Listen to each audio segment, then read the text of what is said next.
Hi, it's Charlie McCann from Stan James. We can do a quick preview of the last 3 days of Glorious Goodwood. Do check out stanjames.com for all our happy hour concessions, 11 till 12. We've been taking on fancied horses throughout the week, and of course that included Harbinger with the biggest price on Harbinger, and didn't we get that wrong? What a performance that was by Harbinger, and more about him later because he's a constant theme going through the form for the last 3 days of Glorious Goodwood.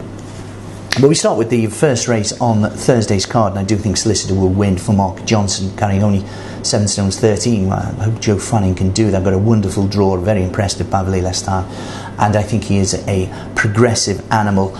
Johnson's got more than one in the race. I think he's got 2 or 3 in the race, but of course it's well documented in Mark Johnson. This is his favourite meeting of the year.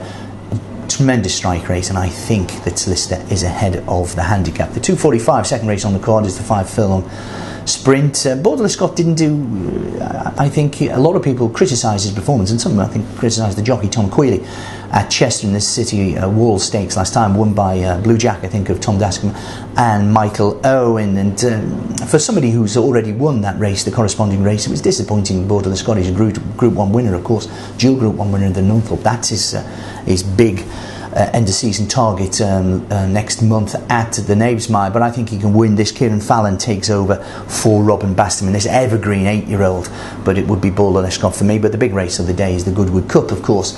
And when you think that Age of Aquarius, this was run in 2006 by Ballydoyle, 2008 by Ballydoyle with, yes, you know, Yates.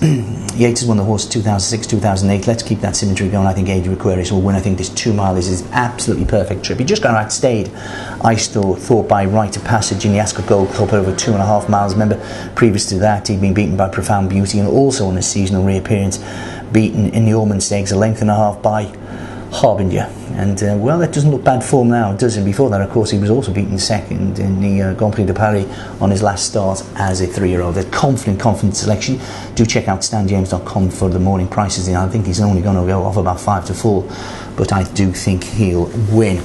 On Friday, let's quickly run through it. Cavalryman would be a good thing in the first race. Godolphin got 3 in a mile and a half, Group 3, but Cavalryman, who was must have soft ground to be seen at his best, didn't run too badly, I don't suppose, in his penultimate start at Epsom, but disappointed to me in the Royal Ascot. But that was on fast ground. That was only over in the Princess of Wales Stakes. That was only, of course, over 10 furlongs, back up to 12 furlongs. But I just prefer Duncan. Again, Duncan beaten 3.5 lengths in the Hardwick Stakes by Harbinger, of course, and Bathsheba before them. But Bathsheba, of course, went on to win the Lancashire Oaks as well. So that form has been franked. Although I did think Duncan should have gone past Bathsheba on his reappearance. Big day for William Buick as well. He could just do with a group winner, I think, to cement his relationship with John Gosling. Duncan for me in the first. Oasis Dancer in the big mile handicap. Due off for 3.25 on Friday. It's got a good draw. Although he's a hold-up horse, he will need luck in running. Jim Crowley is going to have a job on his hands, but I think he's ahead of the handicapper, and it would be Oasis Dancer. Considered good enough for Rafe Beckett, who doesn't normally call geese swans, to run in the stanjames.com 2,000 guineas earlier in the season. Looking forward also to seeing Tabison, who's one time anti-post fancy for the 1,000 guineas. Disappointed on her seasonal reappearance. She makes her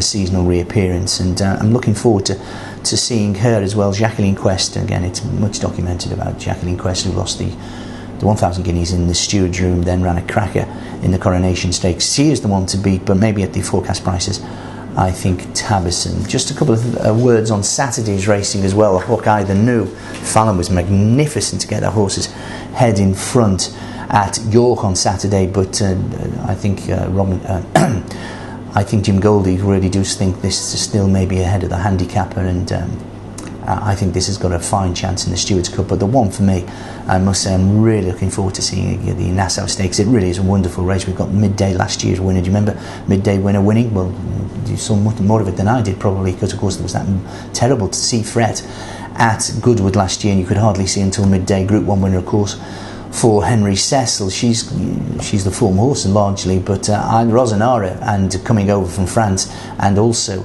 hopefully Stasolita, and it would be Stasolita for me. Although I must say, when earlier on in the season, I did think Strawberry Daiquiri, if she were to win a Group 1, it would be up to a mile and a quarter in the Nassau Stakes, and not over a mile. Well, she's ran well so far over a mile. I think she's crying out now for 10 furlongs. certainly in the Falmouth Stakes, you look to be devoid of pace, but this could arguably one of the races of the season. All those fillies and mares turn up, but it would just be Stasolita. Stasolita was ahead 2 furlongs out, remember, in the Arc de Triomphe last year, before her stamina, I thought, gave way behind the wonderful See the Stars, finished in mid-division in that. But the big one tomorrow is the Goodwood Cup. 2006 Yates, 2008 Yates, 2010 it would be Age of Aquarius for me. And remember, you can tweet me at Charlie's Whisper. Be lucky.